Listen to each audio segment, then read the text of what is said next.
أستغفر الله العظيم أستغفر الله العظيم أستغفر الله العظيم الذي لا إله إلا هو الحي القيوم وأتوب إليه. السلام عليكم ورحمة الله تعالى وبركاته. بسم الله الرحمن الرحيم. الحمد لله رب العالمين. اللهم صل على سيدنا محمد عبدك ورسولك النبي الأمي النور وعلى آله وصحبه وبارك وسلم كلما ذكرك وذكره الذاكرون وكلما غفل عن ذكرك وذكره الغافلون. اللهم علمنا ما ينفعنا وانفعنا بما علمتنا وزدنا علما وارزقنا فهما وفقهنا في الدين واجعلنا من عبادك المخلصين المخلصين. اللهم افتح لنا كل خير من كل خير في كل خير. اللهم بارك لنا في شعبان وبلغنا رمضان وارزقنا ليلة القدر. Amma ba'd.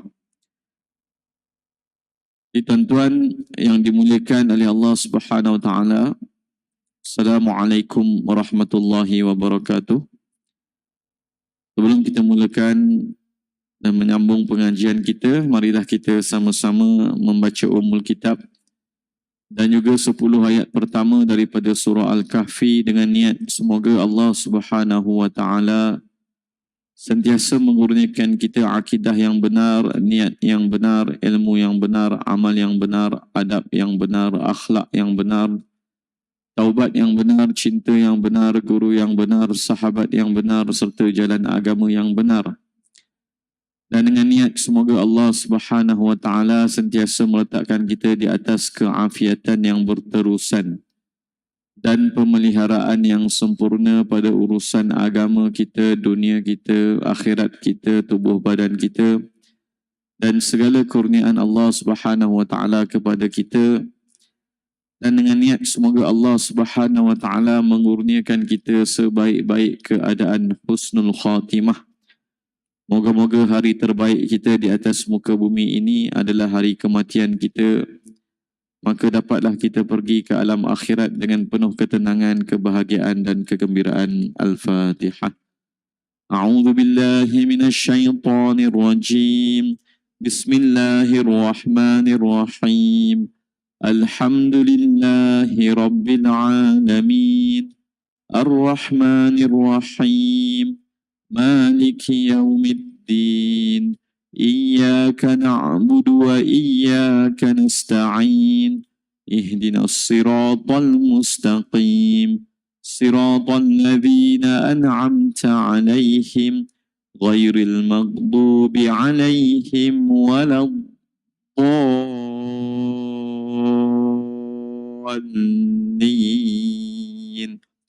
آمين. بسم الله الرحمن الرحيم. الحمد لله الذي أنزل على عبده الكتاب ولم يجعل له عوجا قيما لينذر بأسا شديدا من لدنه ويبشر المؤمنين الذين يعملون الصالحات أن لهم أجرا حسنا ماكثين فيه أبدا وينذر الذين قالوا اتخذ الله ولدا ما لهم به من علم ولا لآبائهم كبرت كلمة تخرج من أفواههم إن يقولون إلا كذبا فلعلك باخع نفسك على آثارهم إن لم يؤمنوا بهذا الحديث أسفا إنا جعلنا ما على الأرض زينة لها لنبلوهم أيهم أحسن عملا وإنا لجاعلون ما عليها صعيدا جرزا أم حسبت أن أصحاب الكهف والرقيم كانوا من آياتنا عجبا إذ أوى الفتية إلى الكهف فقالوا ربنا آتنا من لدنك رحمة وهيئ لنا من أمرنا رشدا صدق الله العظيم وقال النبي صلى الله عليه وسلم من يريد الله به خيرا يفقهه في الدين. Barang siapa, Rasulullah sallallahu alaihi wasallam bersabda, barang siapa yang Allah inginkan kebaikan pada dirinya, maka Allah Subhanahu wa taala akan bagi dia ilmu, kefahaman dan kebijaksanaan dalam agama. Allahumma faqihna fid din, ya Allah kurniakanlah kami ilmu, kefahaman dan kebijaksanaan di dalam agamamu. Amma ba'd.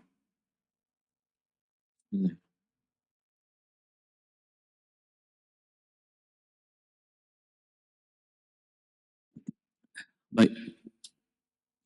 Tuan-tuan yang dimuliakan oleh Allah Subhanahu wa taala, maka pada pagi yang berbahagia ini kita sambung pada muka surat 101, iaitu pada sifat yang kelima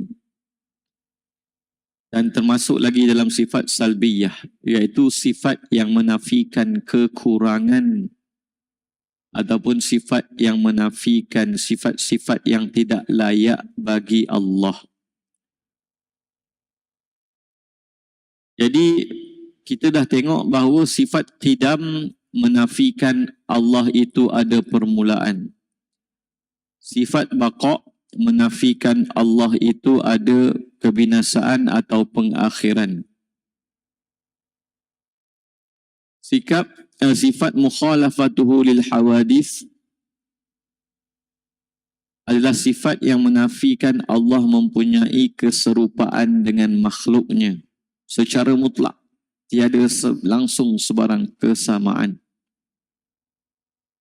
Dan pada pagi ini kita tengok pada sifat qiyamuhu binafsih, iaitu sifat yang menafikan keberhajatan ataupun yang menafikan Allah itu berhajat kepada selainnya.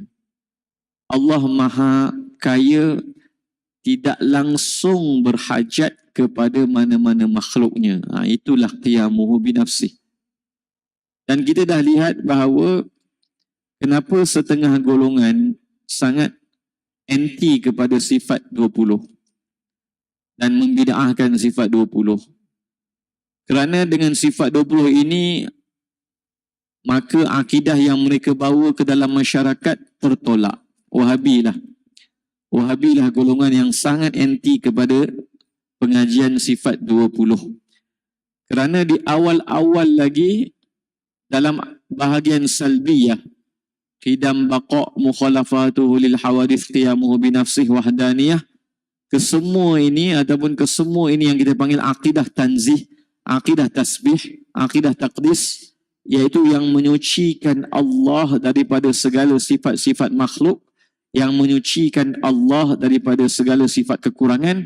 Ini akan meruntuhkan apa yang mereka ajar kepada masyarakat daripada Tuhan itu bertempat, Tuhan itu bertangan, bermuka, berjari, berbetis, bergerak, berpindah dan sebagainya, ketawa dan sebagainya. Maka sifat-sifat ini akan menolak dan membatalkan pegangan mereka. Sebab itu mereka sangat anti kepada sifat 20. Susunan yang ulama telah letakkan dalam pengajian sifat 20 ni sangat sistematik, sangat tersusun, sangat holistik dan komprehensif. Apabila kita mengaji dengan betul dan faham dengan betul, maka dengan sendirinya kita menafikan akidah-akidah yang batil. Jadi untuk mereka menyesatkan masyarakat, mereka perlu jauhkan masyarakat daripada akidah sifat 20. Sebab tu tuan-tuan boleh tengok sebahagian golongan Wahabi ataupun ustaz-ustaz yang terkesan dengan fahaman Wahabi, mereka akan mengkritik, merendah-rendahkan dan menyesatkan pengajian sifat 20. Jadi kalau kita dengar mana-mana ustaz ataupun ustaz lah yang mengatakan pengajian sifat 20 ni adalah sesat ataupun bid'ah, maka ketahuilah tuan-tuan, dia bukan ahli sunnah wal jamaah. Maka qiyamuhu binafsihi. Kalau terjemah orang lama, berdirinya Allah Ta'ala dengan dirinya sendiri. Itu cara terjemah orang lama lah. Kalau kami belajar dengan Tuan Guru Baba Haji Ghazali, kata beliau zaman sekarang ni lebih sesuai terjemahnya, wujudnya Allah itu dengan dirinya sendiri. Maknanya kalau dulu orang sebut berdiri itu maksudnya secara literal lah. Kadang-kadang setengah orang dia faham, Wahabi kata Tuhan duduk, Ahli Sunnah kata Tuhan berdiri. Wal-iyazubillah, bukan macam tu. Berdiri di sini bukan makna berdiri lawan duduk. Wal-iyazubillah, maha suci Allah daripada berdiri ke duduk. Berdiri di sini adalah wujudnya Allah itu. Binafsihi, dengan dirinya sendiri.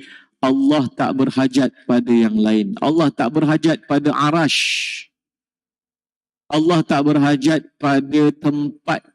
Allah tak berhajat pada masa. Allah tak berhajat pada zat yang lain untuk ia menumpang. Allah tak berhajat pada alam. Allah tak menumpang pada alam seperti mana pandangan batiniyah mengatakan Tuhan itu meresap dalam alam macam garam dalam air, macam roh dalam jasad. Itu pandangan yang sesat. Kalau golongan Wahabi kata Tuhan duduk atas arash, kakinya di kursi. Wal-iyazubillah, ini tangannya memegang neraca mizan. Wal-iyazubillah, itu sangat sesat. Bahkan sangat dekat dengan akidah yang kita panggil wasaniyah, pemberhalaan. Nampak Tuhan tu macam orang yang sangat besar, duduk dekat atas sana, berkaki, bertangan dan sebagainya. Maka ini akidah pemberhalaan langit, dia panggil.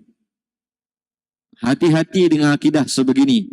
Sesat yang amat sesat. Jadi kita tuan-tuan yang dimuliakan oleh Allah, kata pengarang kita, guru kita, qiyamuhu binafsih. Allah juga wajib bersifat qiyamuhu binafsih, iaitu berdiri atau wujud pada zatnya sendiri atau dengan zatnya sendiri. Allah tak berhajat langsung kepada yang lain.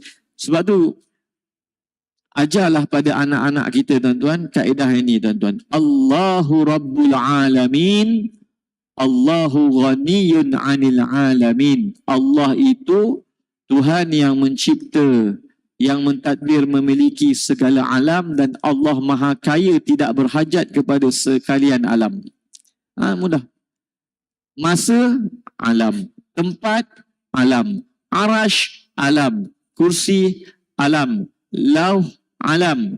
Qalam, alam. Allah cipta tempat, Allah cipta masa, Allah cipta arash, Allah cipta kursi, Allah cipta lauh, Allah cipta qalam. Bukan sebab Allah berhajat. Maha suci Allah. Allah tak berhajat langsung kepada makhluk-makhluknya. Jadi tidak boleh dikatakan bahawa Allah itu berhajat kepada makhluknya atau berubah sifatnya selepas Allah menciptakan makhluknya. Jadi sebab itulah Imam Abdul Hasan Al-Asy'ari mengatakan bahawa pertama sekali Allah itu sedia wujud tanpa tempat. Dan kemudian Allah mencipta tempat atau arash atau kursi bukan kerana berhajat kepada tempat. Dan Allah Subhanahu wa taala telah tidak berubah setelah mencipta makhluknya. Allah sedia wujud tanpa tempat. Allah mencipta tempat bukan kerana berhajat kepada tempat. Dan Allah tidak berubah setelah mencipta tempat. Ini akidah yang disebut oleh Al-Hafiz Ibn Asakir, yang dinukilkan daripada Imam kita, Imam Abdul Hasan Al-Asy'ari. Jadi golongan Wahabi yang kata Imam Abu Hasan Al-Asy'ari dalam kitab Ibanah kata Tuhan itu bersemayam lah, itu semua pembohong tuan-tuan yang dimuliakan oleh Allah Subhanahu wa taala. Imam kita sebut istawa, bukan sebut bersemayam. Bersemayam tu terjemah daripada golongan-golongan ini. Wal-iyazubillah. Ada yang terjemah bertempat, ada yang terjemah berada, ada yang terjemah duduk. Wal-iyazubillah, itu semua terjemahan yang sesat. Kalau siapa yang mentafsirkan Allah dalam keadaan berhajat kepada mana-mana makhluk, habis. Qiyamuhu binafsih, runtuh.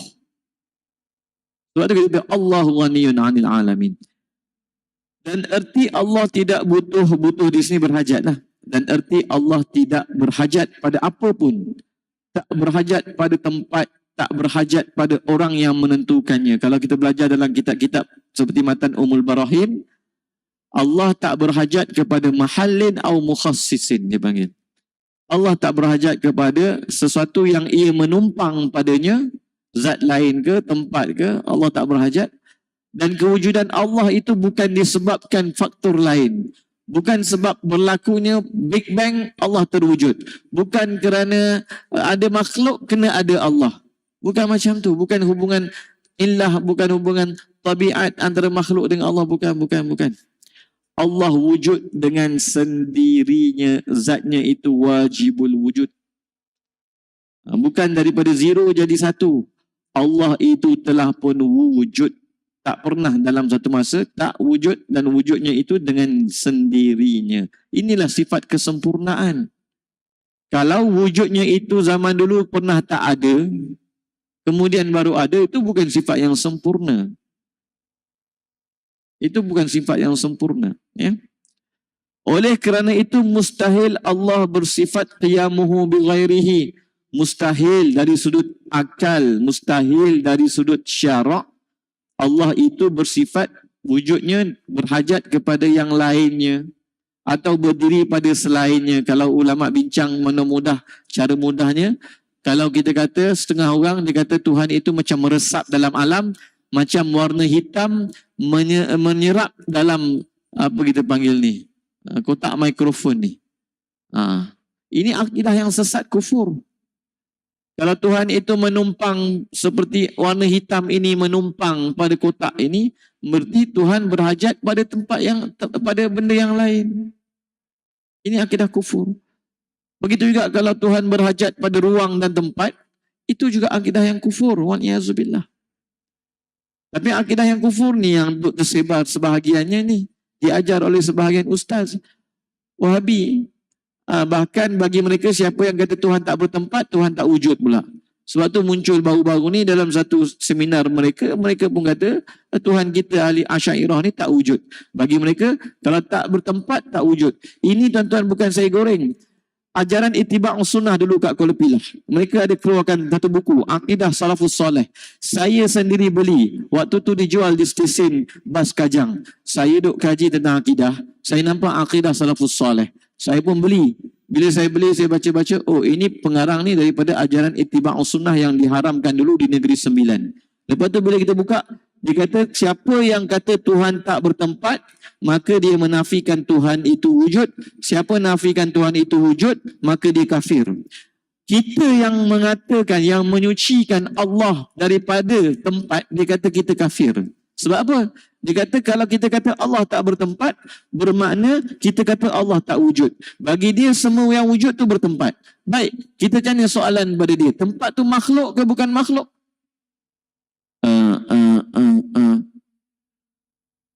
Tempat tu kan makhluk. Ke kamu nak kata tempat tu Tuhan? Atau wujud bersama Tuhan? Ataupun tak dicipta oleh Tuhan tapi dia berwujud sama Tuhan? Ini lagilah kufur. Jadi kita tuan-tuan, oleh kerana akal kita tak faham wujud yang sesuatu yang tidak bertempat itu tuan-tuan, bukan bermakna Allah itu mesti bertempat. Sebab tu ulama kata akal kamu takkan mampu memahami zat Allah. Maka sucikan Allah daripada sifat makhluk. Kita tahu tempat itu sifat makhluk. Maka sucikan Allah daripada sifat makhluk. Ya, baik. Allah Subhanahu Wa Taala berfirman, Ma'na'udzubillahi minasyaitonirrajim. Ini dalil dia tuan-tuan yang dimuliakan oleh Allah. Allahu huwal ghani, ghaniyun 'anil 'alamin. Ya ayyuhan nasu antumul fuqara'u ila Allah. Sebab tu tuan-tuan bila kita tahu sifat makhluk bertempat, mengambil tempat, bersaiz, beranggota dan bersusun daripada perkara-perkara yang tersusun-susun, maka kita kata Allah Maha Suci daripada perkara ini.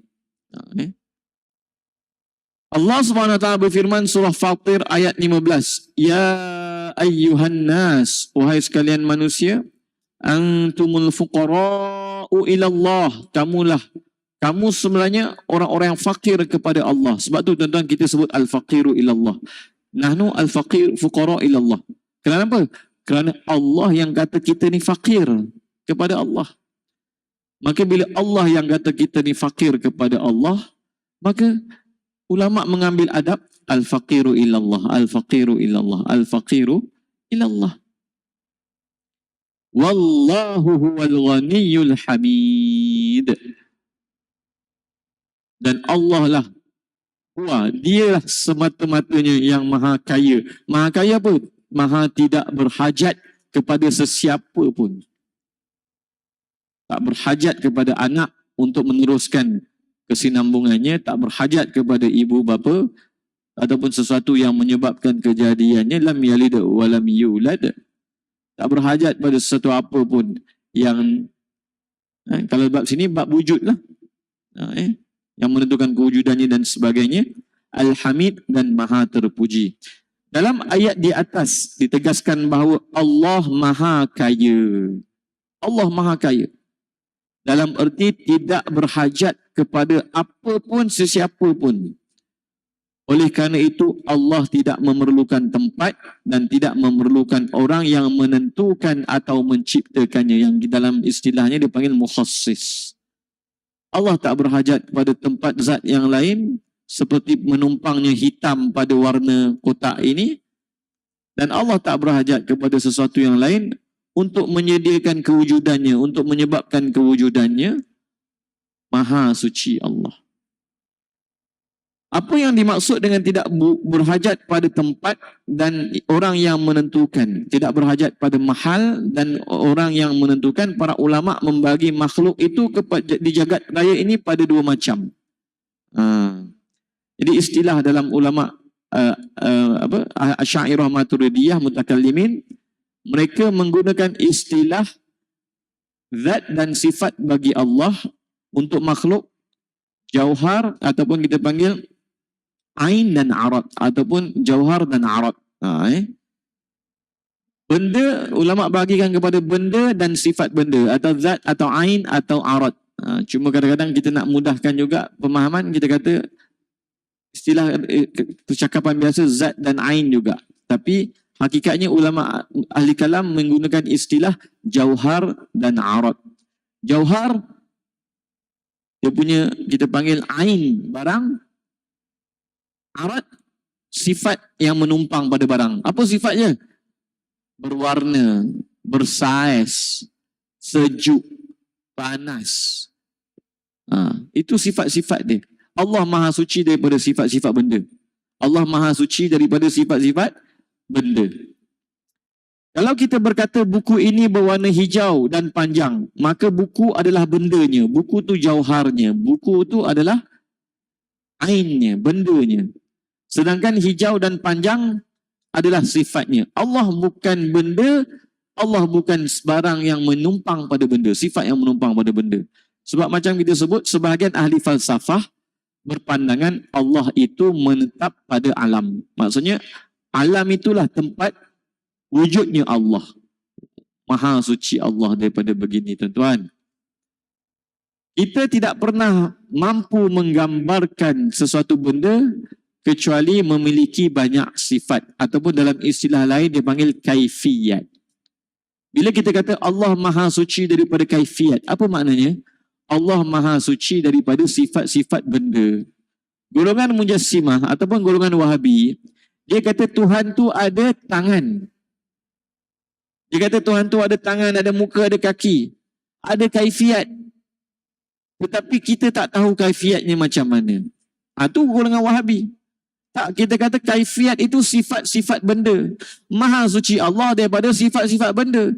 Allah tidak disifatkan dengan besar mana, Allah tak disifatkan dengan panjang mana, Allah tak disifatkan dengan warna apa, Allah tak disifatkan dengan gerak atau diam, Allah tak disifatkan dengan cerah atau gelap, Allah tidak disifatkan. Nah, itu sifat-sifat benda. Maha suci Allah. Saya dulu belajar dengan Ustaz Wahabi dekat Jordan. Dia kata Allah ada tangan, manusia ada tangan dalam nota dia tu. Macam gajah ada tangan, macam semut ada tangan. Dikiaskan gajah dengan Allah, dikiaskan semut dengan manusia. Jadi dia kata tangan gajah kan tak sama dengan tangan manusia, dengan tangan semut. Macam itulah tangan Allah tak sama dengan tangan manusia. Ini akidah yang sesat, tuan-tuan. Wal-iyazubillah. Kerana dia kata tangan Tuhan ada kaifiat, cuma tak tahu macam mana. Tak, kita kata kaifiat tu sifat-sifat benda. Mana mungkin Allah itu mempunyai kaifiat? Kan ulama dah kata bila kaifin, tanpa sifat-sifat benda, Bahkan ulama pun kata bila kaifiyah wala kamiyah. Tidak disifatkan dengan sifat-sifat benda dan tidak diukur dengan ukuran-ukuran benda.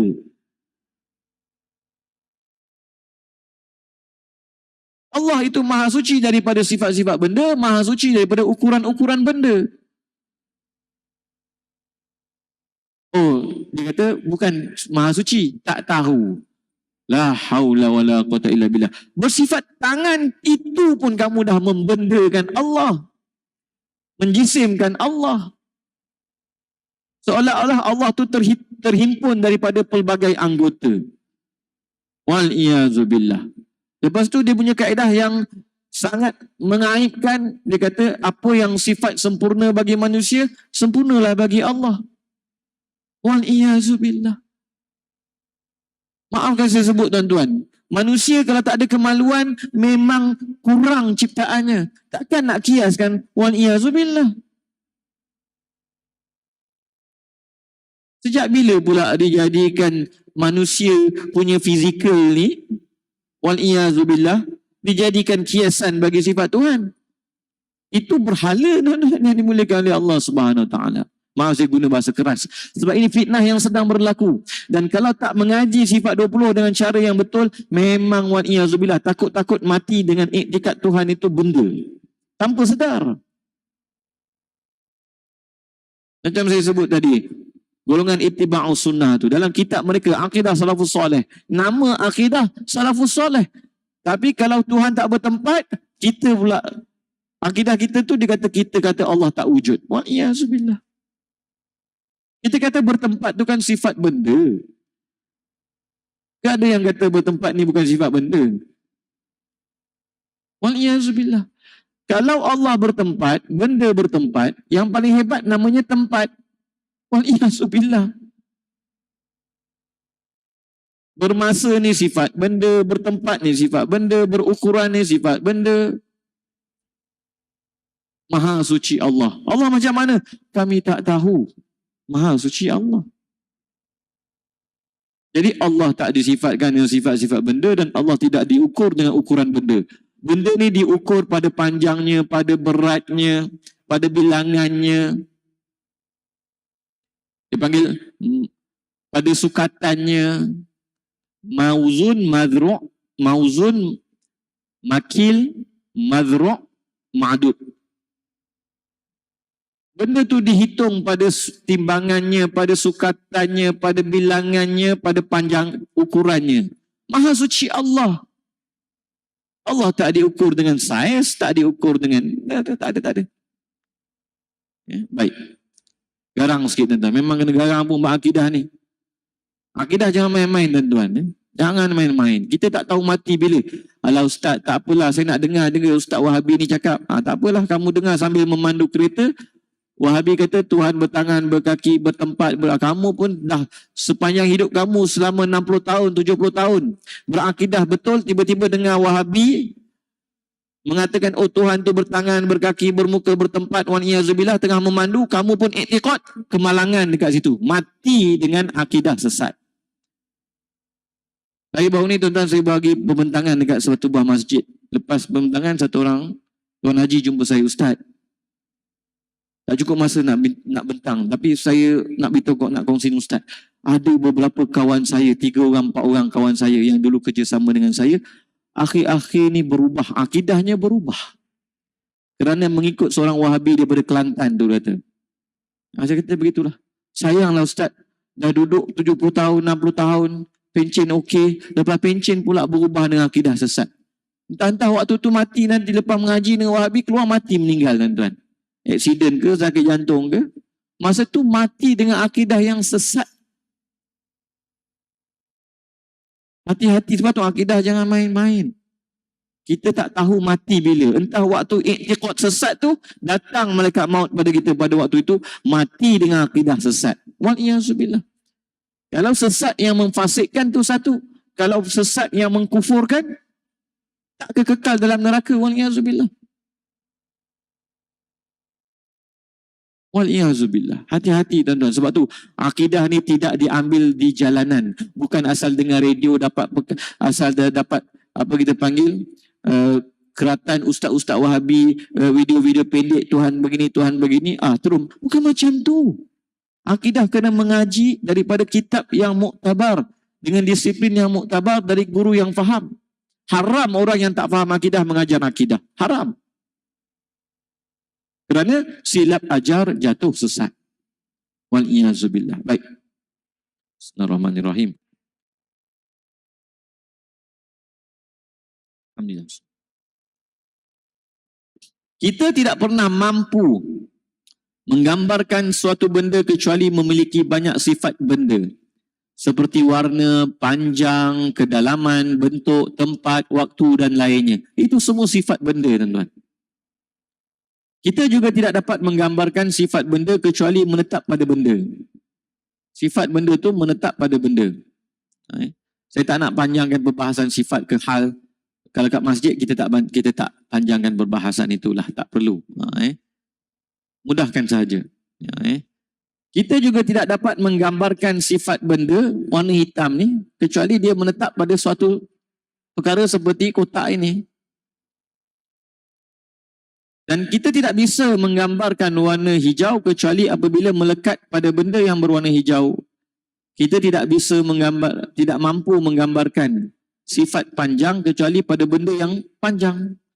Demikian pula semua sifat-sifat benda seperti bergerak, diam, dekat, jauh, panjang, pendek, warna dan lain-lain sebagainya. Ini semua sifat benda. Allah Maha Suci daripada sifat benda. Allah Maha Suci daripada bersifat dengan sifat benda. Alhamdulillah, Allah bukan benda, Allah bukan bersifat dengan sifat benda. Itu yang ulama kata apa? Siapa kenal makhluk, maka dia kenal Allah. Supaya dia tidak mempertuhankan makhluk.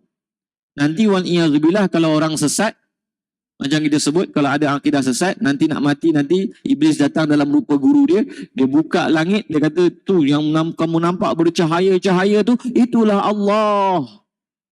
Kita pula tak ada akidah mukhalafatul lil hawadis. Oh, dia tak tahu cahaya itu makhluk. Cahaya itu makhluk. Sembah. Siapa tahu terbatal iman ketika sakaratul maut? Wal'iyazubillah. Hati-hati. Benda dan sifat benda berhajat kepada yang mewujudkannya.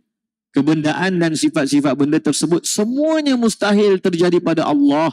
Kerana kalau Allah bersifat dengan mana-mana sifat benda, makna Allah pun kebendaan lah. Wal'iyazubillah.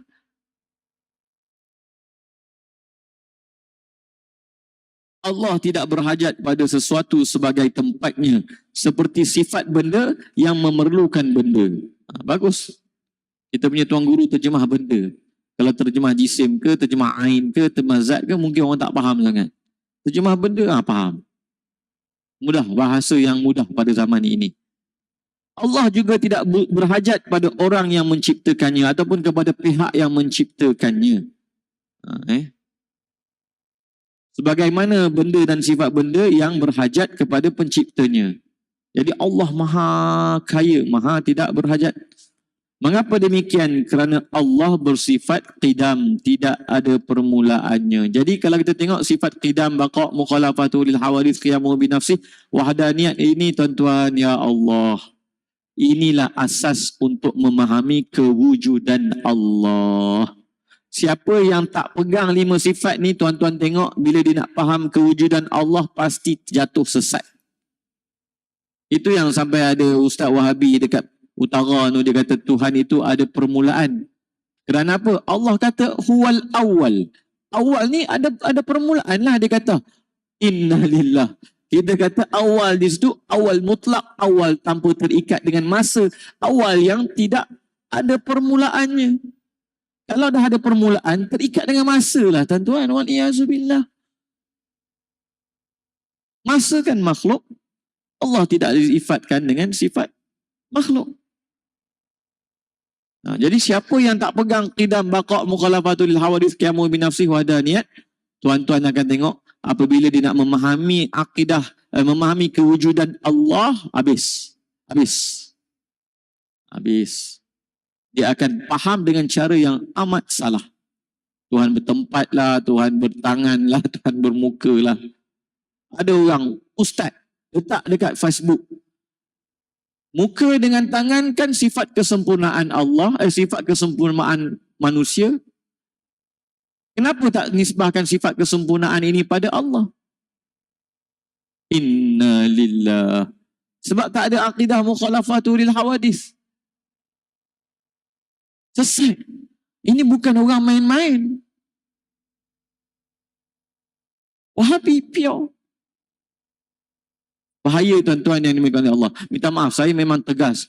Kalau bab fiqh, saya tak akan cakap macam ni. Bab akidah terpaksa lah tuan-tuan. Kalau tidak, waliyazubillah. Risau.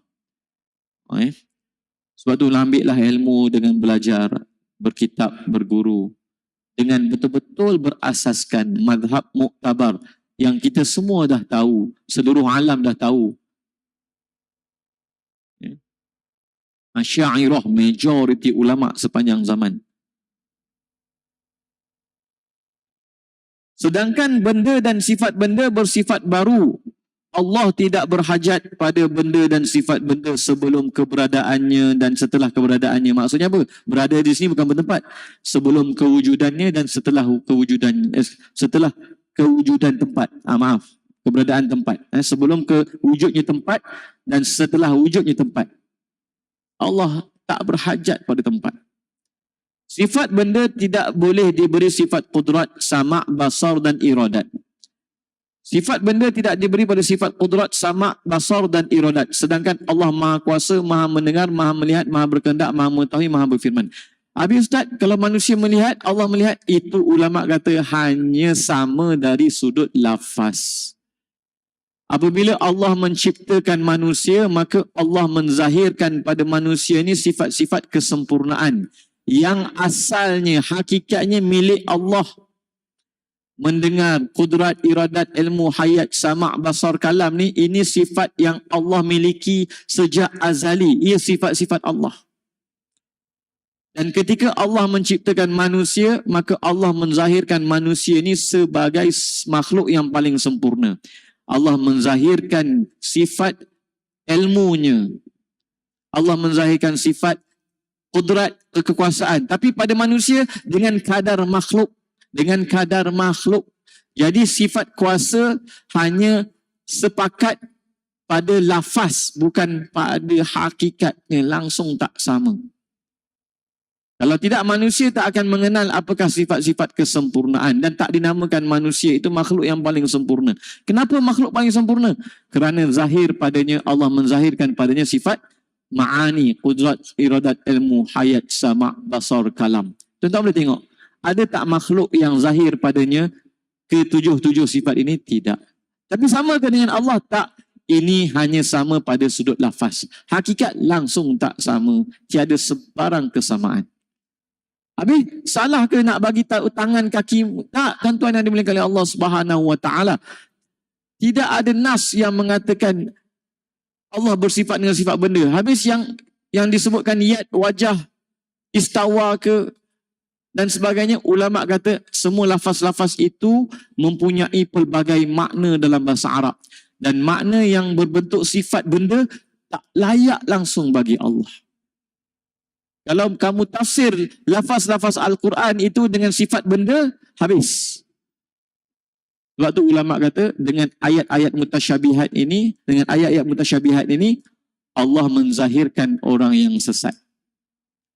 Walladzina fi qulubihim zayg wa yattabi'una ma tashabaha minhu ibtigha'al fitnati wa ibtigha'a ta'wili.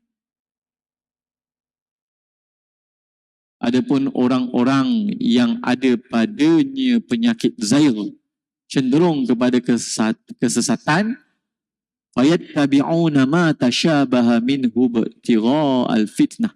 Maka orang macam ni dia akan cenderung mengikut ayat-ayat mutasyabihat. Sebab tu Allah dah bagi tanda orang sesat. Tanda orang sesat ni apa? Suka mengikut ayat-ayat yang kabur-kabur, yang mutasyabihat. Jadi dia bawalah ayat-ayat yang berbentuk mutasyabihat ni. Inilah tuan-tuan, akidah Tuhan. Padahal ayat mutasyabihat ni ayat ujian, ayat bayan. Ujian bagi orang beriman bila dia beradab, antaranya 7 adab tu, maka Allah akan naikkan dia kepada kesempurnaan iman. Bayan, menerangkan orang yang sesat, siapa yang tak beradab, maka dia akan tergelincir dan terzahirlah kesesatan dalam dirinya. Maka ulama kata dengan ayat mutasyabihat, orang beriman mencapai kesempurnaan iman. Dengan ayat mutasyabihat, orang yang berpenyakit dalam hatinya tergelincir sesat. Sebab tu bila kita nak bina bila ulama nak bina sifat-sifat Allah yang sifat 20, tak ada satu pun ayat mutasyabihat. Mana ada?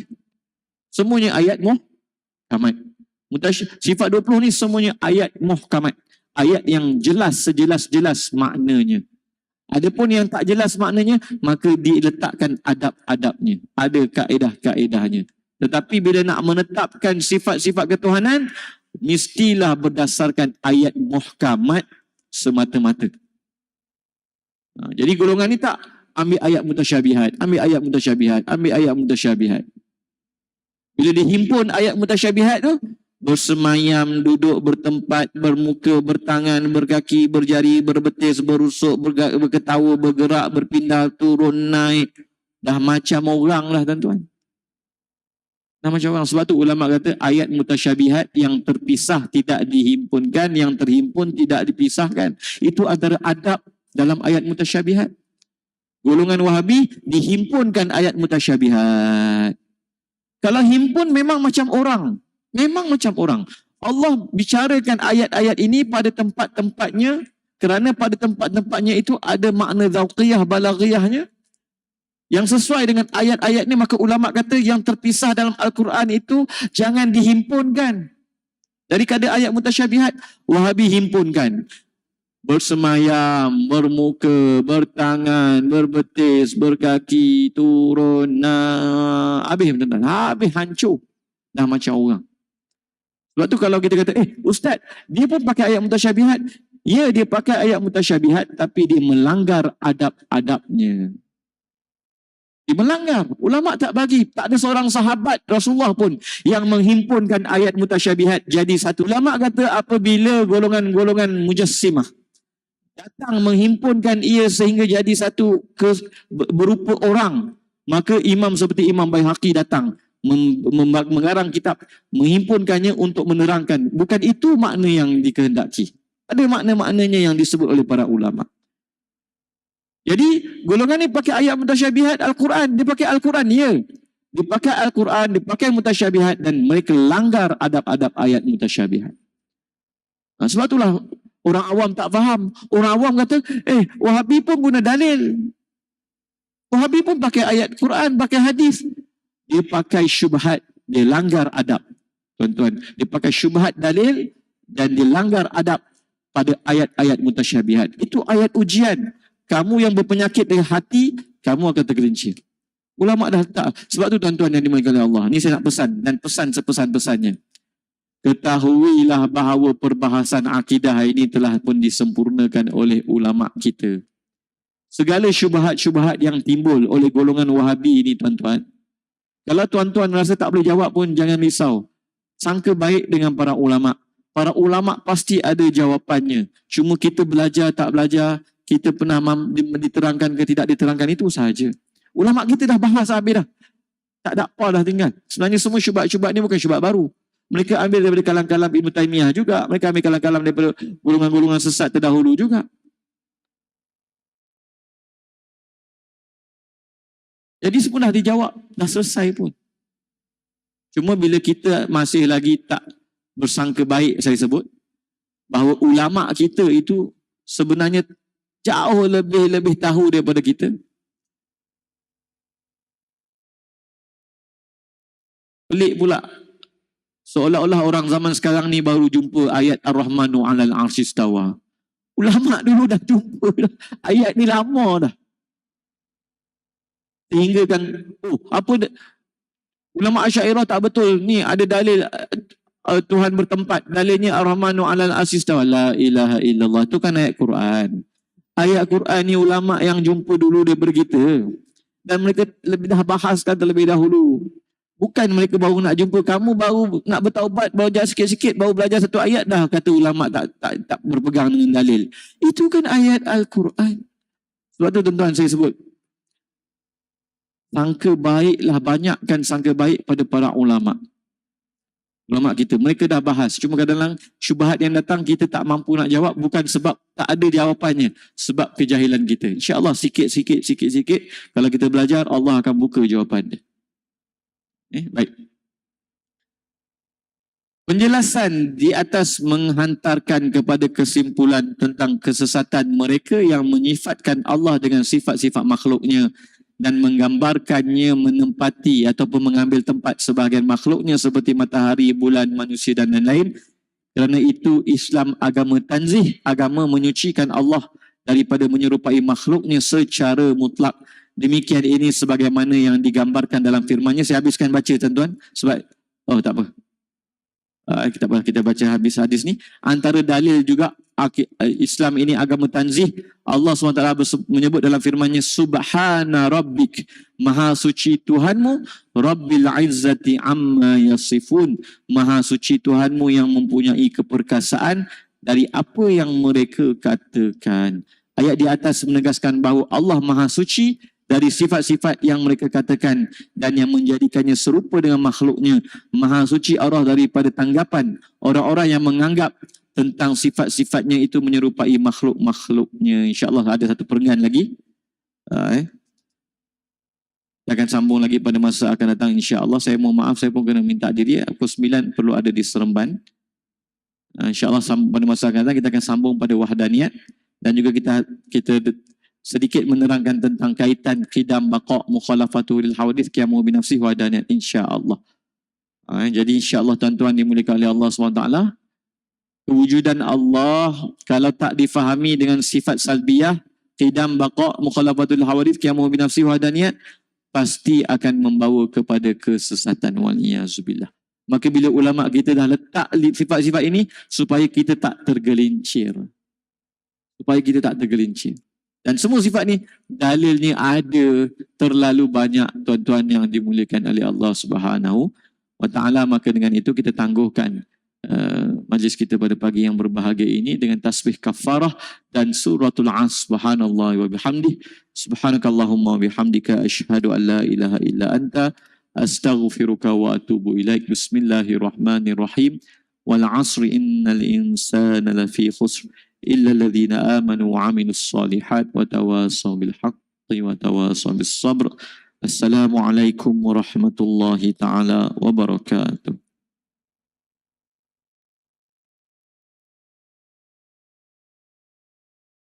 Okay.